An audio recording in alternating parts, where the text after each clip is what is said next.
Hello all dear aspirants and स्वागत है आप सभी लोगों का एफएस के शानदार और बहुत बेहतरीन प्लेटफॉर्म के ऊपर। और हम बातें कर रहे हैं सीएसआर नीट जोन 2025 के टॉपर लोगों के साथ। तो आज हमारे साथ ऐसे ही एक शानदार स्टूडेंट जुड़े हैं जिन्होंने इस एग्जाम्स को क्वालिफाई किया है। तो जानते हैं उनसे उनकी जर्नी के बारे में, किस तरीके से उनकी जर्नी रही थी इस एग्जाम्स के प्रिपरेशंस की। तो हेलो दोस्त, अच्छा। थोड़ा अपने बारे में बताइए, हमें इंट्रोड्यूस कीजिए।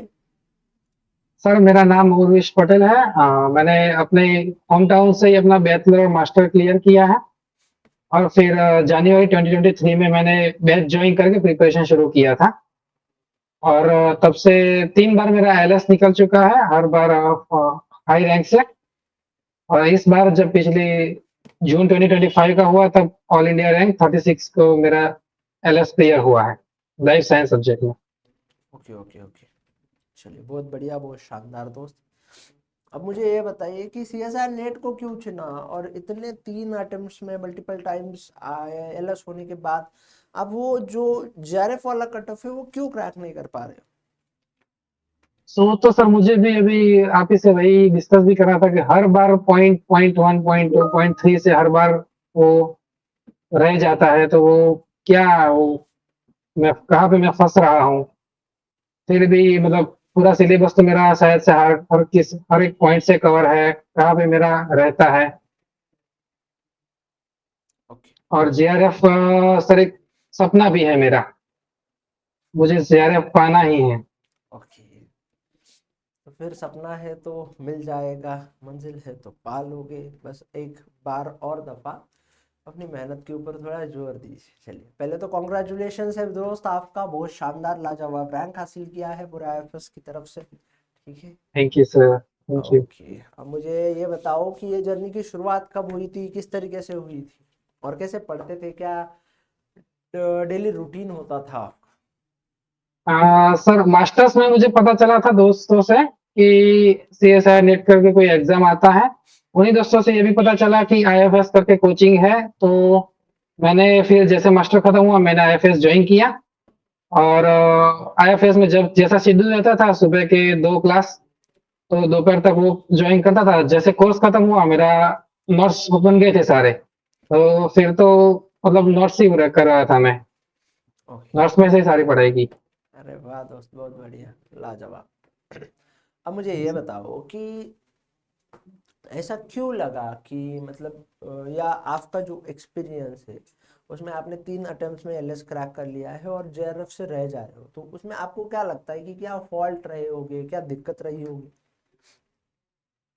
मैं तो एज सच हर बार की तरह कैलकुलेट करके गया था इस बार भी कि ये वाली गलती ना हो। पिछली बार ज्यादा नेगेटिव हो गए थे, उसके पहले टाइम मेरा थोड़ा कम पड़ गया था।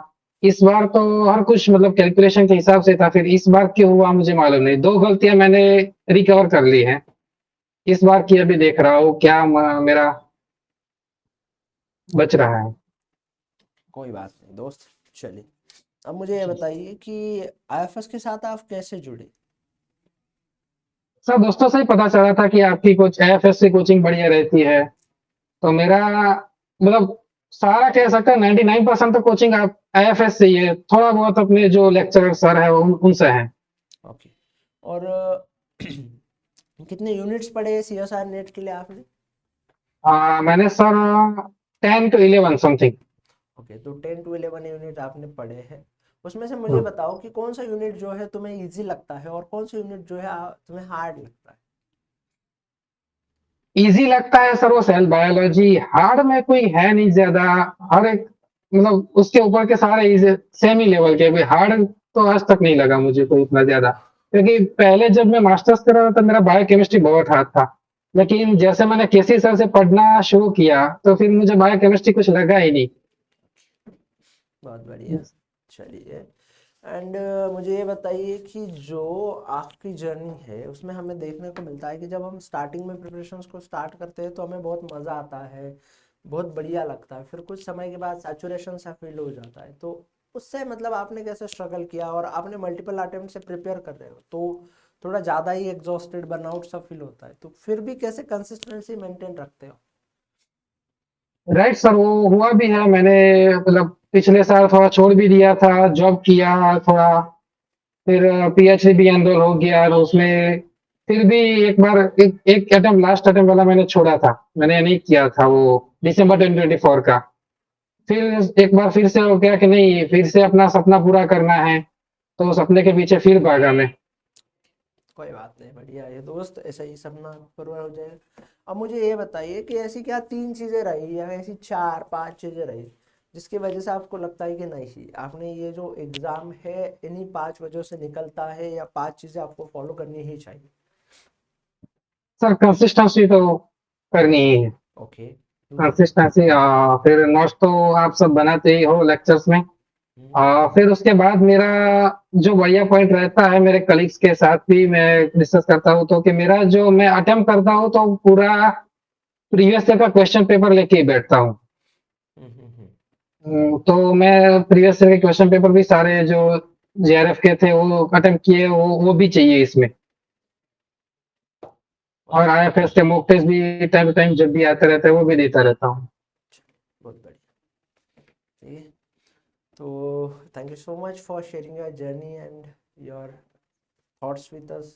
Wishing you very all the best from the all IFS faculty member. Thank you so much once again. Thank you sir, thank you again for making me such a from bottom to this top, क्योंकि मैंने, मेरे लिए CSR बहुत बड़ी चीज थी, IFS ने मुझे इतना आसान करके दिया है। Okay, बहुत लाजवाब। चलिए आप नाउ आप आपका और फैकल्टी। आपकी पूरी टीम का बहुत बहुत धन्यवाद सर। चलिए आप नाउ आप असिस्टेंट प्रोफेसर बन गए हो तो thank you so much sir.